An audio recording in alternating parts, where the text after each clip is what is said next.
everybody is after work, but I'm headed into District 1 to see some of the most famous sites and to look around the city. I hope you come along and enjoy the trip.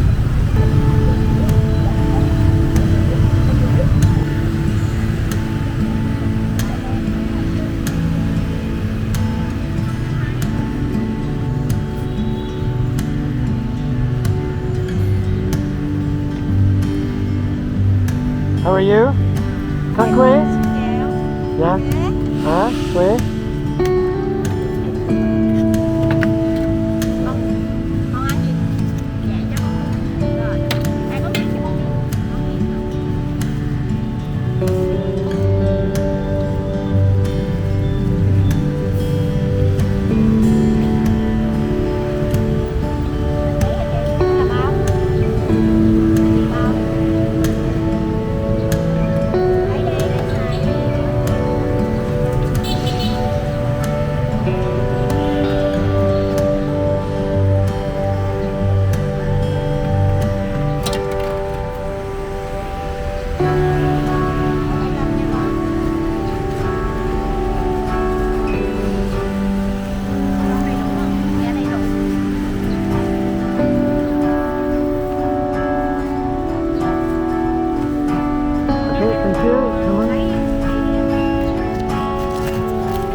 That's not a bad deal.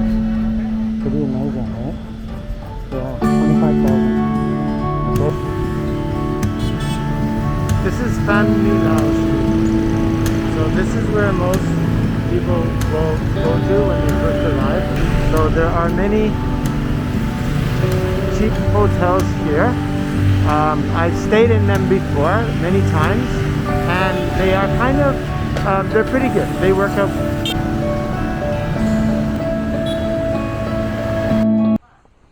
Many of the less expensive guest houses are tucked away in these alleyways around the backpacker district.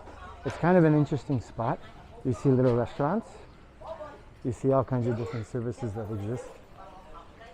Really serving travelers, but also serving locals. A lot of people live here as well. A lot of Vietnamese live here as well. And many of the things that you see here, you'll also see in the various districts scattered across the city.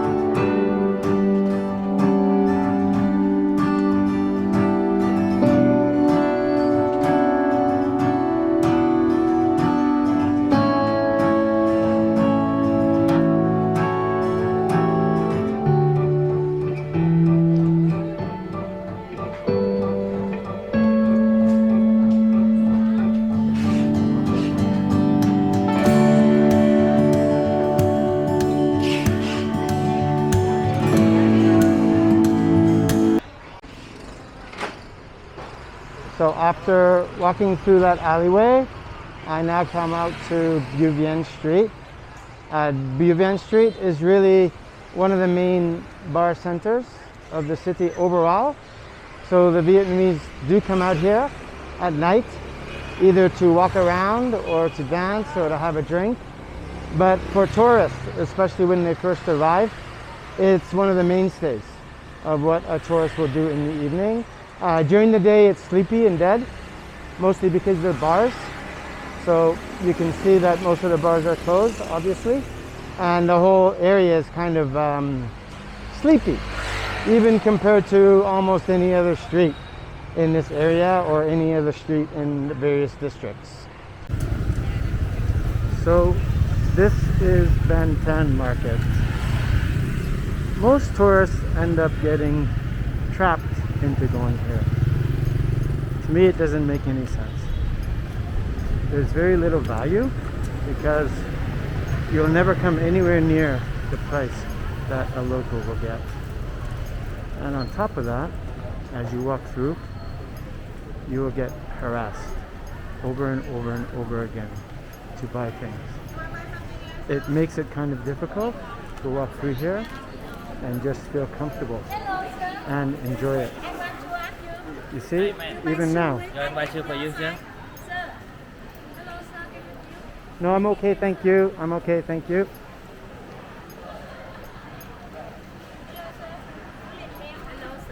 No, I'm okay, thanks. Yeah, so because I am a foreigner, I get asked by just about everybody, whereas a local one won't get asked. But if you look as well, you'll see there's very few people in here. When there are more tourists, say in a few months, once there's a decent separation from COVID, then there will be lots of people in here and they will be able to make some money. But at this time, it's kind of difficult for them. But as a tourist, it's not worth going here. And there's two big reasons. One is you will not get anywhere near a reasonable price. And the second thing is it's not even interesting. It doesn't represent a Vietnamese market. Vietnam and Ho Chi Minh has got an amazing array of exciting markets, but I don't think that's one of them. Okay, I think it's very conventional. I think it's very much like any other market you will see in just about any other country. So sure, walk through like I just did now. If you happen to be moving from one place to another and that's on your path, but that's about it. Don't think you're going to be going to some sort of exciting tourist location.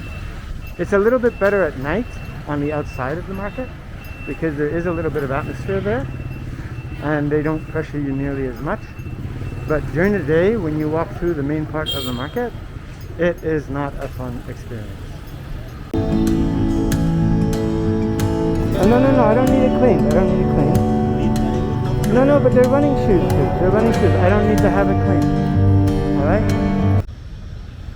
So if you take a quick look at the outside of the museum, you can see that it's not very busy. Tourists have not returned yet to Vietnam. Usually there are a lot more people here, but it's never overwhelming. I've never seen this place with too many people.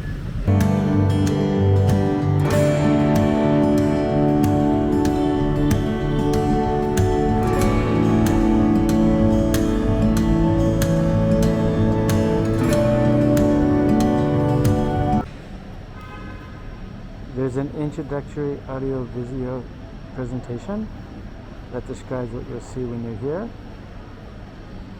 They really stress Agent Orange. So if you're looking at the screen, you can see a lot of the images are associated with Agent Orange. Imprisonment system during the Vietnam War. So this is a copy or a rebuild of what some of the prisons were like scattered around Vietnam. I've seen a couple of them and they certainly do look a lot like what you see inside this particular little segment. For example, these cages that were used to hold Vietnamese. Not very pleasant, obviously, especially in the sun. The sun making me want to move to some extent, at least. But every time you move, you ended up with an unpleasant experience.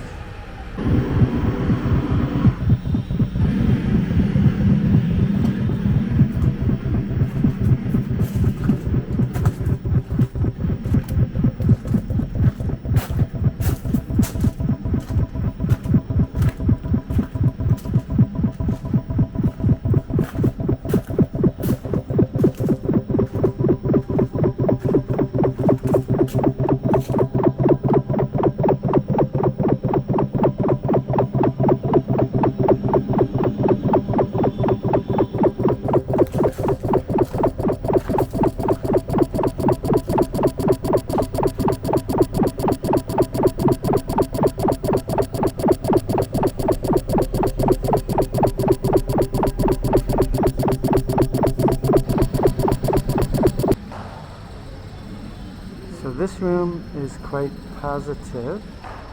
It focuses on a lot of the efforts maintained by Americans that were against the war, that had a positive impact in resulting in the end of the war. This room is up on the second floor, and it focuses on the war crimes as perceived by the Vietnamese. So this is another brutal room, I think the most brutal room here. Agent Orange effects. So at this time, the world obviously did not have very strong laws against using chemical weapons, but they were used heavily in Vietnam. Almost like Vietnam was a guinea pig in a way. Since then, a lot has changed. There's been a lot of progress as a result of this. So they do show it, and they show the brutal side of it. I'm going to walk in the room, but I'm not going to show very much. But it is a stark reminder or stark teaching of the impacts of using chemical weapons. Here's a section on photographers that died during the Vietnam War. So it's time for lunch.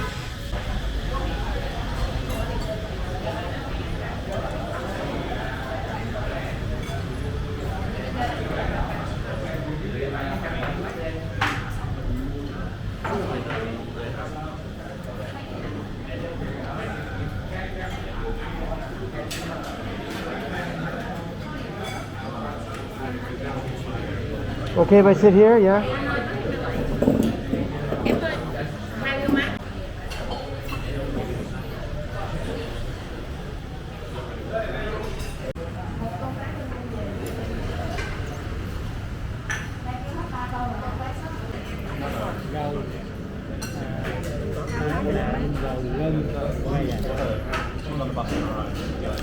In case you don't know, this is pho. In this case, it's pho dong, which is chicken pho. The reason I love it so much is the herbs. You can put in as many or as few as you like. They serve them on these big plates, and you can just keep pouring it in to your delight.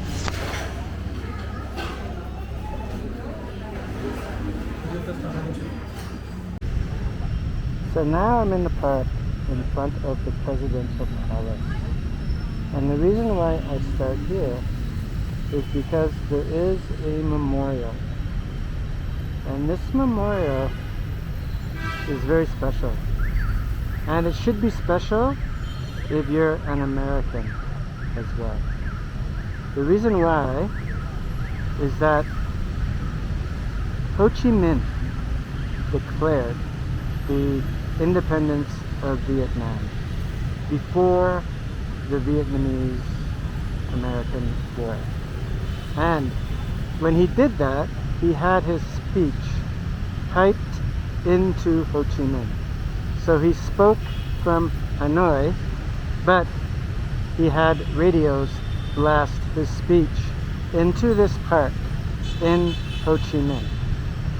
And the reason why I find it so interesting is because the beginning of the speech, he quotes lines from the Declaration of Independence, insinuating that Vietnam deserves, or the Vietnamese, excuse me, deserve all of the same kinds of freedoms as Americans do. So he did this before the Americans invaded. So I'm walking as I'm talking now, only because I want to give you a glimpse of the presidential palace from the distance. So you can see it a little bit, okay, at the end of this road. So this is a park that is facing the palace, and then you can see the palace at the end. So what Ho Chi Minh did was he talked about all of the various atrocities committed, mostly by the French, but also Japanese, of things that happened in Vietnam which were unjust to the Vietnamese people. He talked about the things that were not helping the Vietnamese people improve, but were indeed policies and, you know, sets of actions which supported the French or the Japanese. And so he understood that he could appeal to America and Americans, because he understood that Americans appreciated what that feeling was of freedom. And so he quoted the Declaration of Independence, and he linked it all up in a very eloquent way. And of course it was ignored. America invaded anyway. And okay, that was a long time ago, so let's not hold it against America, okay? And the Vietnamese don't. They don't hold it against America. But to me it's really interesting, because it's a point in history where this man that I feel is quite a genius, and he was able to very eloquently position the right for Vietnamese freedom. Now it failed.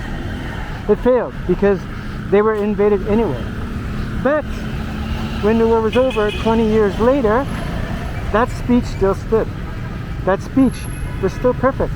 You could listen to that and you could say, okay, so he declared independence maybe 20 years early, okay, maybe even 25 years early, but that declaration was still accurate at the time when Vietnam finally achieved its freedom. Okay, so Highland Coffee.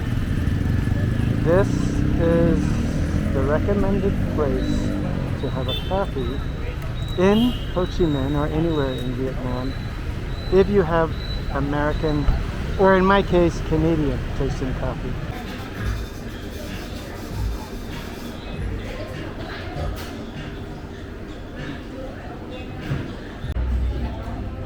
Okay, so why do I say this is the best place to have a coffee in Ho Chi Minh or Vietnam?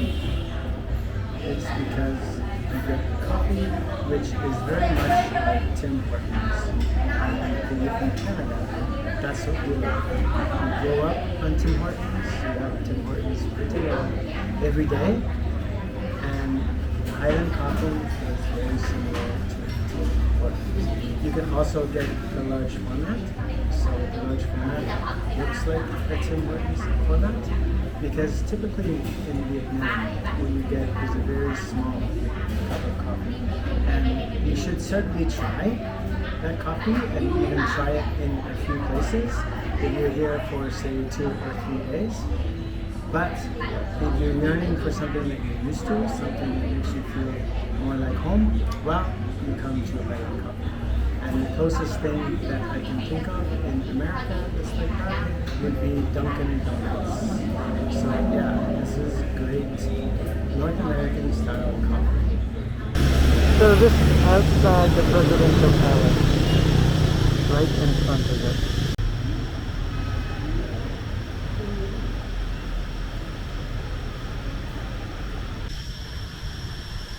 Okay, so this palace has 3 names. Right now on the sign outside, they're calling it Independence Palace. But it's also been called Presidential Palace and Reunification Palace. And the reason why it's got these different names is because it depends on your viewpoint. The starting point of Presidential Palace is because this is when the president of South Vietnam, when there was one, it was their palace. They lived there and they operated from there. So it was both executive and residential. During the war, it was, hey, how are you guys? All right, doing a good job? Lamdi! Yeah, so the grounds are quite large, really set up so that a presidential family could, hello, could walk around and hang out and have some leisure time and look after people and see people and have meetings and all those things that you need to do. So it's quite beautiful actually. So this place was bombed to the ground and had to be rebuilt. in the 60s. It took about 4 years to rebuild after it was bombed. Prior to that, it was actually the place of residence and executive offices of the president, as it was set up by the French.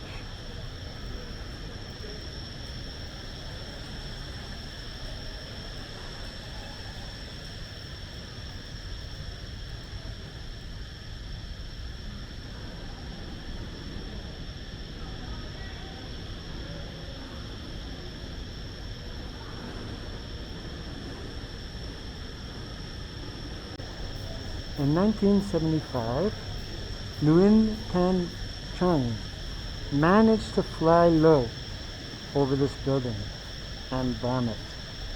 That was the symbolic end.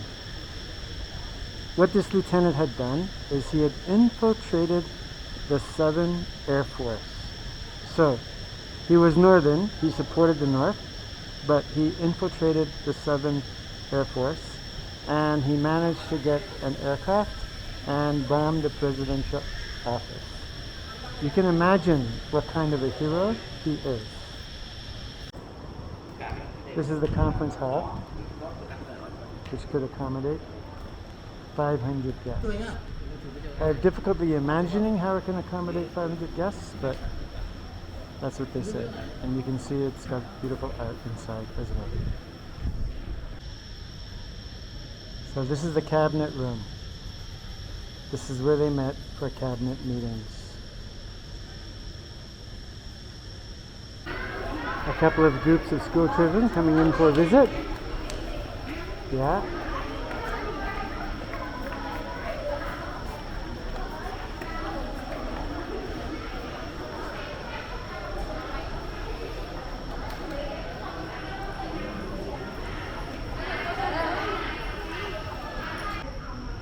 Presidential reception rooms.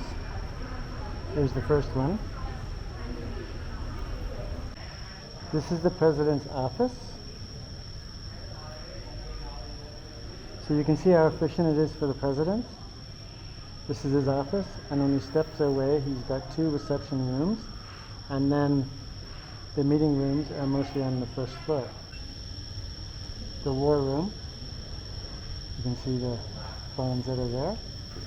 And there's maps scattered about in the walls. So nothing like what Winston Churchill had, but similar kind of philosophy. Vice President's office.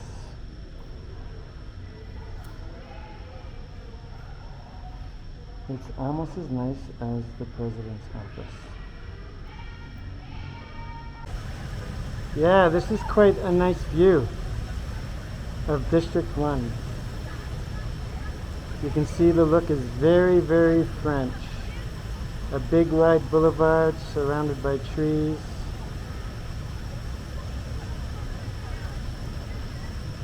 The First Lady's reception room.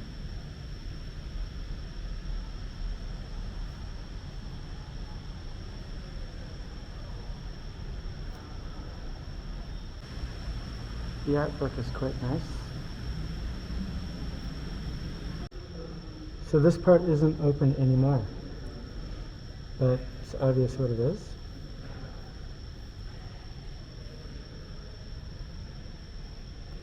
There's a lot of famous images from this spot. The helicopters escaping the palace in '75. This is the projection room. This is where the president of Vietnam used to prepare his YouTube videos.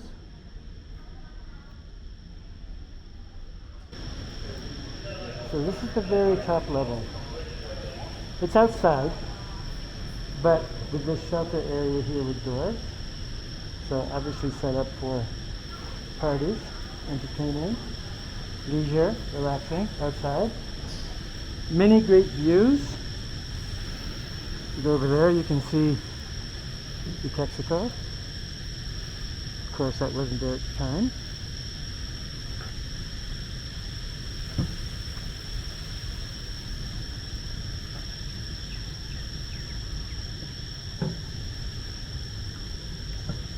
A lot of space.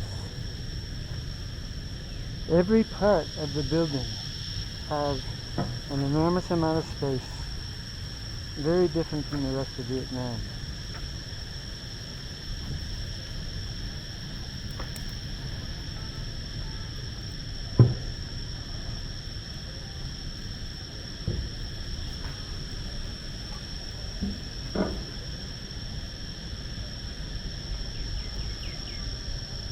Now we're headed towards the bunker. I think this is the best part of the building, and it's the most exciting. Okay, so this is the entrance to the bunker.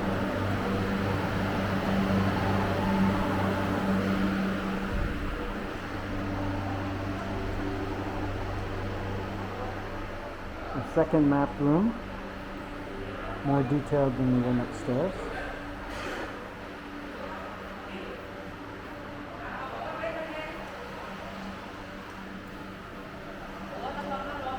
So that table there, they call the command center. Offices, information coming in and out. See the hole in the back for transferring information quickly? It's called message correction.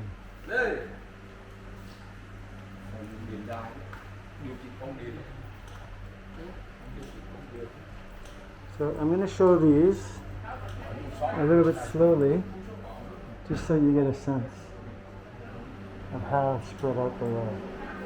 This area here is cut off. But these hallways go pretty far, and there's lots of different kinds of rooms. I'm not going to show all the different kinds of rooms, but various rooms of equipment. Okay, so this is the bunker, protected from bombs. Obviously it worked because they were bombed in 1975. There's the passageway that goes further and deeper.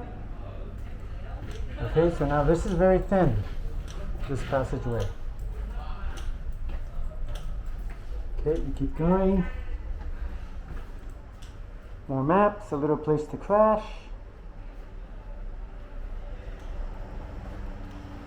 More maps. The President's War Room. Okay, there's a path down here to another set of tunnels. And then there's a staircase. This is more set up for tourists. A lot of the other passages are not open, but this one is open, just to give a little bit of a sense of what it was like. So this would be exiting where all the offices are, but there's quite a network of these tunnels. I don't follow them out, but just gives you a little bit of a sense. Okay, so it's telling me to go that way. I'll come back that way, but for now, I'll go the other way. Okay, so dead end, right? Just another place for an office or a workroom.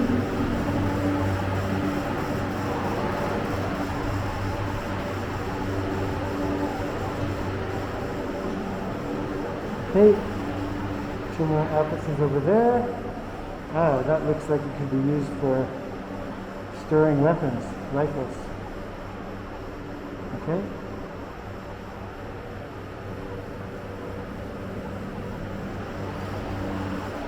So here's another pathway here. So there's lots of these. I'm not fishing around to find all of them, obviously. Just a few to give a sense. And then we have the exit here. Kitchen.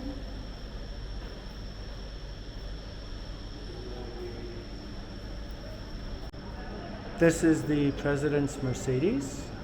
So it was captured by the North in 1975. They call it a trophy, but they keep it here on display.